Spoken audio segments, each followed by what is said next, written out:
और माँ देवहूति से कहते हैं, माँ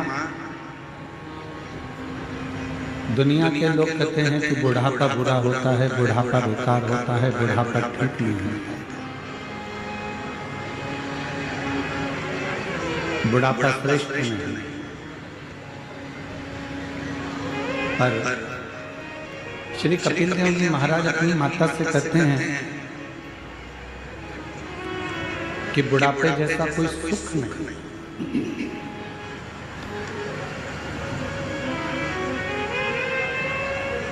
दुनिया के लोगों को बुढ़ापा बुरा लगता है,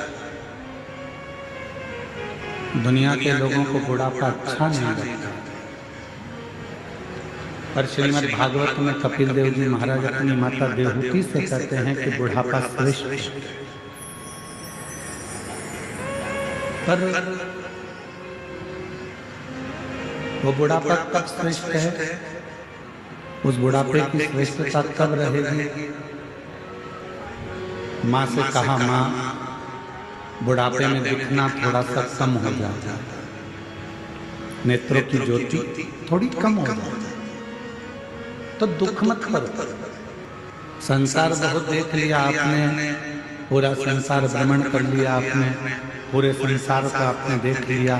अब बुढ़ापे में परमात्मा चाहता है कि आप संसार को ना देखकर इन आंखों की रोशनी मैंने जो कम करी है, इनको बंद कर कर अपने भीतर बैठे हुए भगवान देव अधिदेव महादेव को झांकना प्रारंभ करो, देखना प्रारंभ। अब उसको देखो।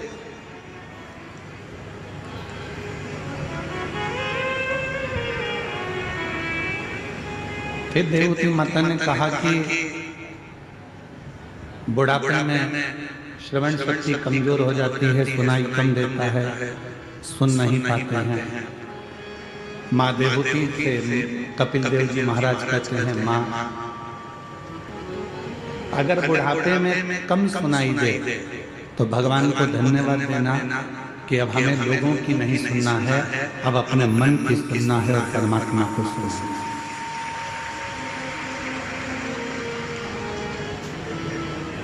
फिर कहा, बुढ़ापे में पांव से चलना नहीं जाता, तो कपिल देव जी महाराज कहते हैं, बुढ़ापा कहता है, माँ अब बहुत जगत में घूम लिए, अब एक जगह पर बैठकर भगवत नाम का कीर्तन करो, उससे बड़ा कोई सुख नहीं। फिर कहा, बुढ़ापे में हाथ थोड़ा थोड़ा कांपने लगता है, थर थर थर थर हाथ कांपने लगता है, थोड़ा थोड़ा हाथ धूजने लगता है, कांपने लगता है, तो इन हाथों से कोई काम नहीं बनता। कपिल देव जी महाराज ने माँ देवहूति से कहा, माँ चिंता ना करिए, माँ यदि थोड़ा बहुत हाथ कांपने भी लगे तो परमात्मा चाहता है तू माला करे, मन का एक जपे और वो तेरे हाथ धूजने से मन का 2 खसक जाए तो भी राम उसको स्वीकार कर लेता है, शिव उसको स्वीकार कर लेता है। अब बुढ़ापे जैसा सुख कहाँ?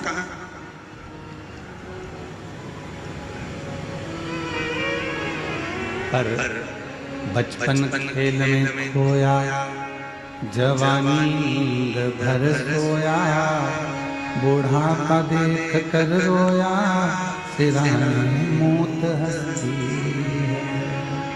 बचपन खेल में जवानी नींद धर, बुढ़ापा देख कर रोया, सिराने मौत हंसी।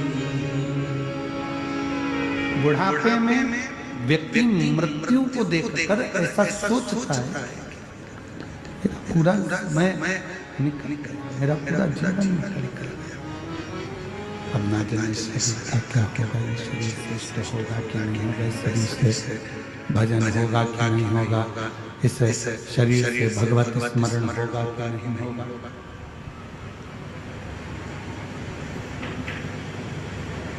पर मेरी जीजियों, मेरे जीजाओं, मेरी बेटियों, मेरे बेटाओं, मेरी माताओं, मेरे बुजुर्ग माँ बाप, एक बात का स्मरण रखिएगा आप अपने अंदर कि बुढ़ापे से सुंदर कुछ नहीं हो सकता।